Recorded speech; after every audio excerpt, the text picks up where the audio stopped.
Yo, what's up mga gar? Welcome back again sa ating channel, Kuya Tess Fishard.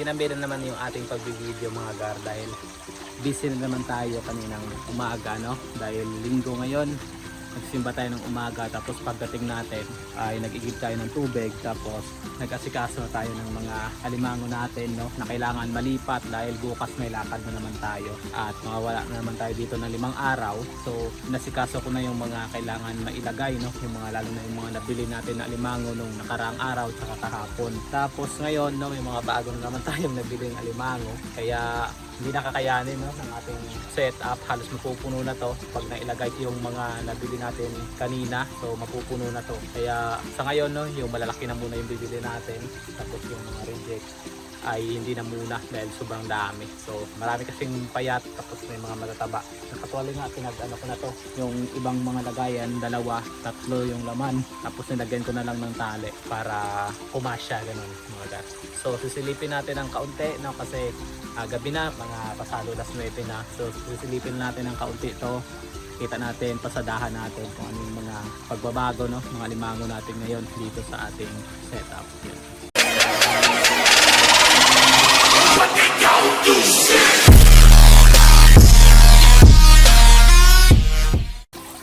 So ito yung sample natin mga garno na ayan, 2 piraso sa isang lagayan. Ayun, tapos ito 2 din. Yan ginawa ko mga garno. Tinalian na lang para magkasya, kasi kung gagawin natin isa-isa, hindi kakasya talaga yung mga alimango natin sa setup natin dahil sobrang dami ng mga nabili natin. Ayan, 2 piraso sa isang lagayan. Ayan, ito isa. Ito yung nag-molt natin nakaraan mga garno. Ayan na siya, kumakain na siya ngayon, no? Pang 3 araw niya na. Tapos sila nyo, ito, yan, 1 piraso sa isang lagayan. Ayan, no? Ayan, 1 piraso. Ito din, yan, 2, 3. Yun ang ginawa natin mga gar para kumasya, no? Itong mga nasa ilalim, ito, yan, matataba yan dyan lahat. Tapos yung mga payat nandito, at yung dito mga payat yan. Sa mga malalaki naman natin, ito sa isang ano na yan, hilera na yan, matataba yan lahat. Tapos itong mga nasa ilalim na isang hilera, at saka yung ito isang hilera din yan, hanggang yan, mga payat yan. So ito lang yung mga matataba natin ngayon mga garno. Madami tayong mga matataba ngayon ng mga limango, at mga solid yan mga gar, talagang matataba.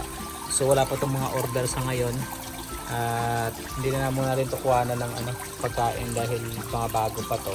So ang gagawin natin, ipakuha na lang to natin bukas yung mga pagkain dito, kasi merong iba na nahihiya pa, mga bago pa kasi. Tulad nito, laki niyan mga gara, yun. Saka ito, yan, mga bulik yan. Ayun, ito ano to, ito malaki to, nasa 420 grams. Ayan, nasa 420 grams. Sobrang laki. Ayan.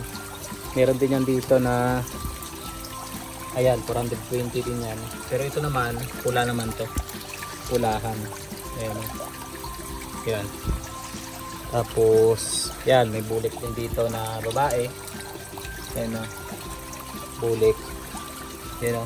Sobrang taba. Matataba yan talaga. Ayan. Dahil mataba na nang binili natin.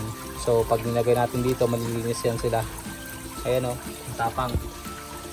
Wow, grabe. Yun. Tapos mayroon pang spider crab. Ayan o, naka spider crab. Gustong kumawala. Tapos mayroon pa dito sa taas. So nalagyan na natin yung taas. Ayan o. Ayan sila. Nalagyan na natin yan. Tapos ito rin. Ayan. Ayan, nalagyan na natin yung mga nandito sa taas. Ayan.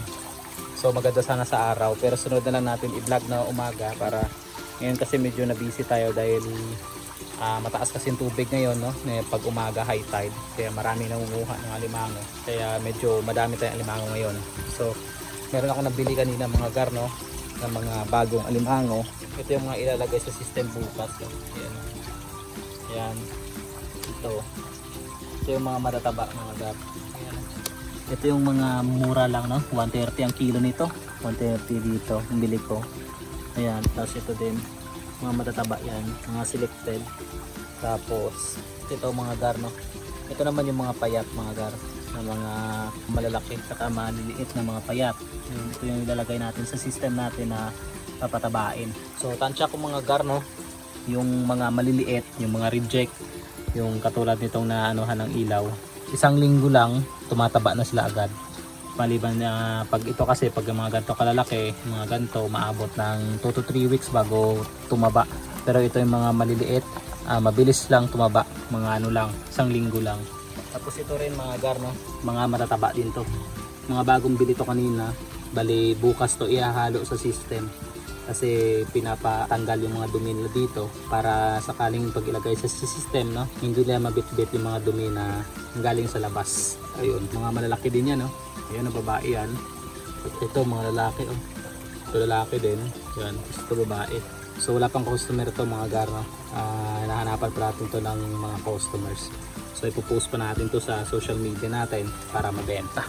So ito yung mga bago nating alimango mga gar, no. Madami talaga. Mga bago nating alimango mga gar, at yung iba yun nga nalagay na natin sa system kanina.